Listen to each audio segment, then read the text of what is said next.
আসসালামু আলাইকুম। আমি চম্পা। একবার এভাবে কাতলা মাছ কালিয়া বানিয়ে দেখুন, সবাই বারবার খেতে চাইবে।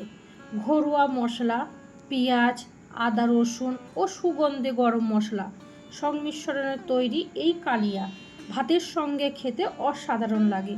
খুব সহজ উপায়ে রেস্টুরেন্টের মতন স্বাদ কাতলা মাছের কালিয়া বানানোর সম্পূর্ণ পদ্ধতি দেখানো হয়েছে এই ভিডিওতে। চলুন তাহলে শুরু করা যাক আজকের রেসিপি।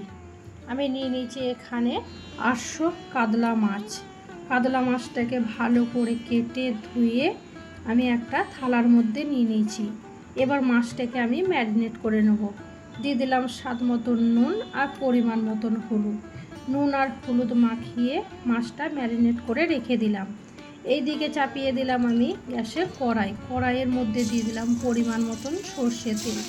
ম্যারিনেট করা মাছগুলো ওই তেলের মধ্যে দিয়ে ভালো করে আমি লাল লাল করে ভেজে নেব। এইভাবেই 2-4 বার নাড়াচাড়া করে আমি লাল লাল করে ভেজে নিলাম। ভেজে আমি এবার একটা জায়গার মধ্যে তুলে রেখে দিলাম। এবার ওই কড়াইয়ের মধ্যেই দিয়ে দিলাম আর একটু সর্ষে তেল। তেলটা যখন গরম হয়ে গেল, এখানে আমি একটা পেঁয়াজ ছোট ছোট করে কেটে নিয়েছি।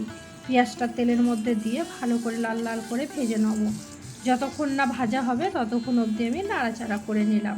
নাড়াচাড়া করে পেঁয়াজটা আমি তুলে একটা জায়গার মধ্যে রেখে দিলাম।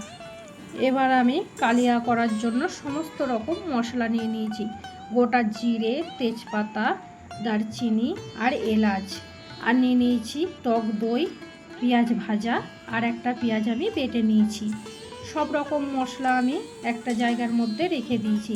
এবার ওই তেলের মধ্যে দিয়ে দিলাম এলাচ, দারচিনি, তেজপাতা আর গোটা জিরে দিয়ে লাল লাল করে ভেজে নিলাম। এবার আমি পেঁয়াজ বাটাটাও দিয়ে দিলাম তেলের মধ্যে দিয়ে এবার ভালো করে নাড়াচাড়া করে নেব। আর 1 চামচ আদা রসুন বাটা। আদা রসুন বাটার গন্ধটা যতক্ষণ না যাবে ততক্ষণ অবধি আমি নাড়াচাড়া করে নিলাম। আর পেঁয়াজটাও ভালো রকম করে আমি কষিয়ে নেব।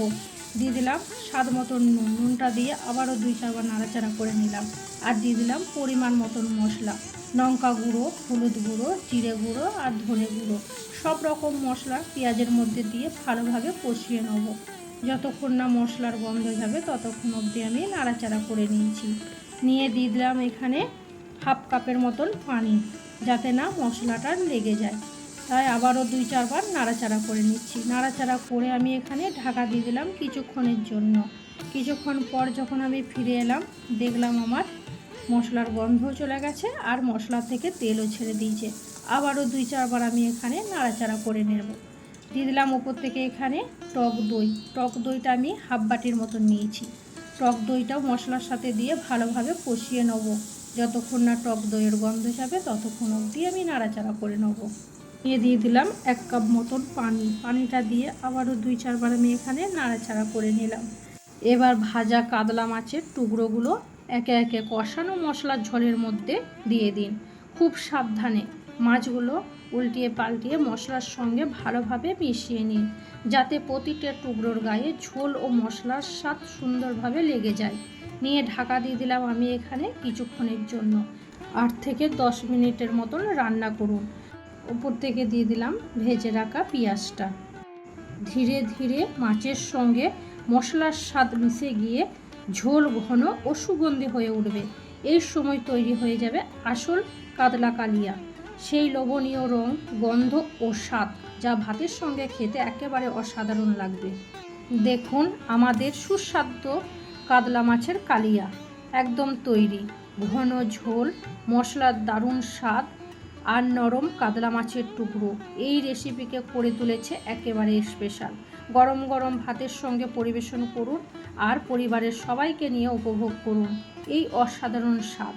ভিডিও যদি ভালো লেগে থাকে তাহলে অবশ্যই লাইক দিন, কমেন্ট করুন, বন্ধুদের সাথে শেয়ার করুন। আরও সহজ ও মজাদার বাঙালি রান্নার রেসিপি পেতে চম্পা কিচেন চ্যানেলটা সাবস্ক্রাইব করে পাশে থাকুন। ততদিন পর্যন্ত সবাই ভালো থাকুন, সুস্থ থাকুন।